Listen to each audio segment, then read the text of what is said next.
But cause of asthma ఏంటి అంటే airway inflammation, that is the main cause. ఆ airway inflammation అని చెప్పాను కదా, అంటే వాపులాగా ఉంటుందన్నమాట. ఆ రెడ్నెస్ అండ్ వాపు ఎయిర్వేస్లో, ఆ గాలిపోయే గొట్టాల్లో ఉంటుంది. అది ఎందుకు వస్తుంది, అది ముఖ్య కారణం యాక్చువల్లీ. అది ఎందుకు వస్తుంది అంటే దానికి ఎక్స్ప్లెనేషన్ జెనెటిక్ అని చెప్తాం మనం, జీన్స్ ద్వారా వస్తుంది. కొన్నిసార్లు ఫ్యామిలీ హిస్టరీలో ఆస్తమా ఉండొచ్చు, కొన్నిసార్లు ఉండకపోవచ్చు కూడా. ఫ్యామిలీ హిస్టరీలో ఆస్తమా లేకపోయినా కూడా మనకి ఆ ఇన్ఫ్లమేషన్, ఎయిర్వే ఇన్ఫ్లమేషన్ అనేది రావచ్చు.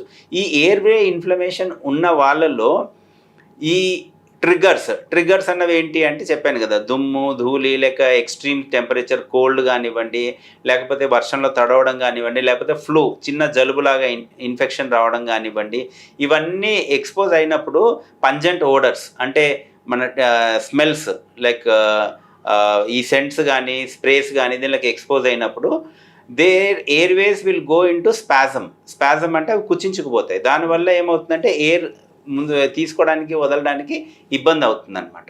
సో ఆస్తమాని ట్రిగ్గర్ చేసేది ఈ events. But asthma main cause ఏంట్రా అంటే అది ఎయిర్వే ఇన్ఫ్లమేషన్. అందుకనే మనం ఏం చేస్తామంటే ట్రీట్మెంట్లో కూడా ఎయిర్వే ఇన్ఫ్లమేషన్ని టార్గెట్ చేయాలి. చాలామందికి ఏం చేస్తారంటే మనకు దగ్గు, ఆయాసం వచ్చినప్పుడే, అంటే అది ఎయిర్వే స్పాజమ్ వచ్చినప్పుడే మనకు ఆ సిమ్టమ్స్ వస్తాయి